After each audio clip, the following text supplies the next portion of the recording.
You know what's funny? A lot of entrepreneurs spend weeks trying to think of the perfect business name and then spend about 15 seconds checking if they can actually use it. And honestly, that's one of the easiest ways to create a massive headache for yourself later, because coming up with a name is emotional. You get attached to it, you start imagining the website, the logo, the social media pages, maybe even the future of the company itself. And then one day you try to officially register the business and Rhode Island says, nope, name unavailable. At that point, you're not just changing words on paper, you're potentially rebuilding your entire brand identity.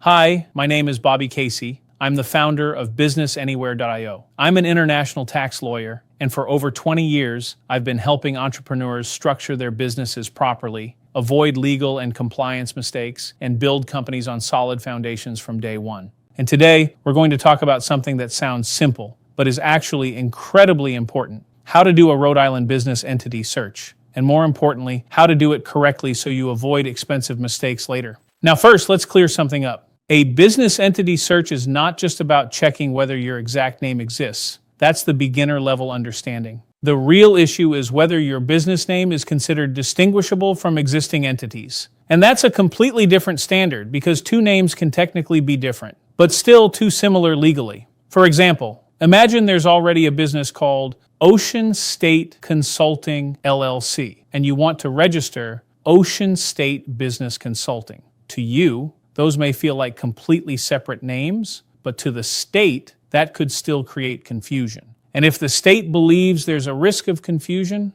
your filing may get rejected. Now, this is why business entity searches matter so much, because it's not just about availability, it's about avoiding conflicts before they become expensive problems. In Rhode Island, you can perform a business entity search through the Secretary of State's online database. And honestly, the database itself is relatively easy to use. The challenge isn't the technology. The challenge is knowing how to search intelligently, because most people search the wrong way. They type in their exact business name, see no exact match, and assume everything's fine. That's not enough. You want to search more broadly than that. Let's say your planned business name is Providence Digital Media Group. You shouldn't just search that full phrase. Instead, search Providence Digital. Then maybe digital media, then simply Providence. Why? Because similar businesses might appear in different combinations. And the broader your search, the better your chances of identifying potential conflicts early.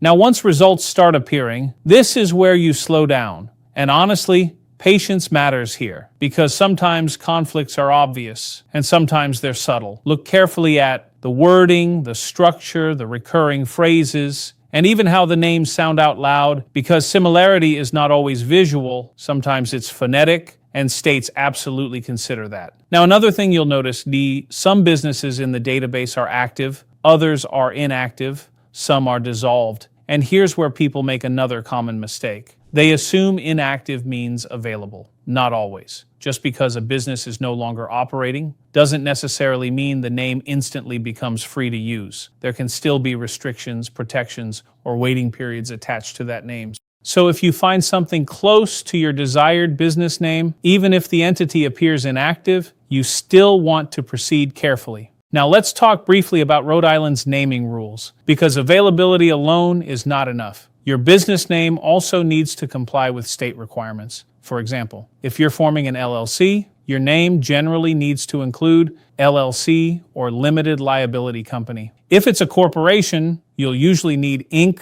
or corporation, pretty straightforward. But then there are restricted terms. Words like bank, insurance, trust, or certain licensed professional terms may require special approval or licensing. So even if your name is technically available, the state can still reject it if it violates naming rules. Now honestly, this is where smart entrepreneurs stop thinking only legally and start thinking strategically. Because your business name is not just a registration requirement, it's branding, it's positioning, it's trust, it's how people remember you. And if you're not careful, you can accidentally create branding problems for yourself before the business even launches. For example, let's say you choose a name that's ultra specific today, something like Rhode Island Instagram Marketing Experts LLC. Maybe that feels smart now, But what happens later if you expand beyond Instagram or beyond Rhode Island? Now your business name feels restrictive. So while you're checking availability, also think about long-term flexibility. Will this name still make sense years from now? Because rebranding later becomes far harder once customers recognize you.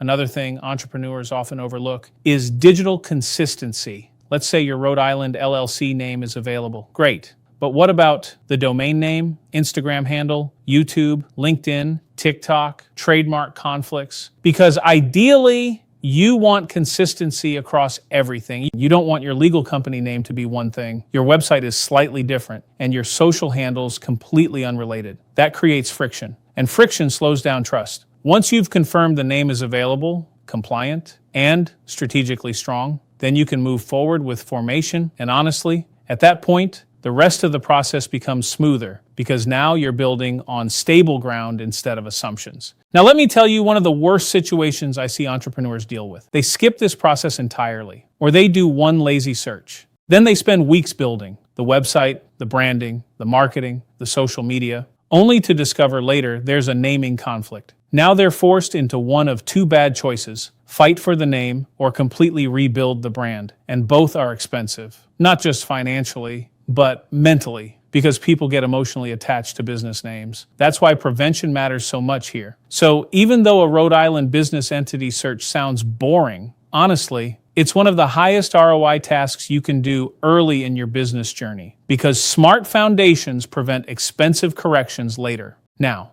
if we bring all of this together, a Rhode Island business entity search is about much more than checking a database. It's about protecting your future business identity. You want to search broadly, look for similarities, understand naming requirements, think strategically about branding, think about future growth, and make sure your business identity works both legally and commercially. Because businesses that scale successfully usually start with smart decisions early. And if you want help with this process, whether it's checking business name availability, registering your LLC, handling compliance, or structuring your company correctly from day one, that's exactly what we do. Through our Digital Nomad Kit, we help entrepreneurs with company formation, registered agent services, bookkeeping, compliance, and personalized support to make sure your business is built properly from the beginning. You can find more information in the links below. And just remember, the businesses that last long-term usually start with a strong foundations nobody else notices. Hope this video helps you,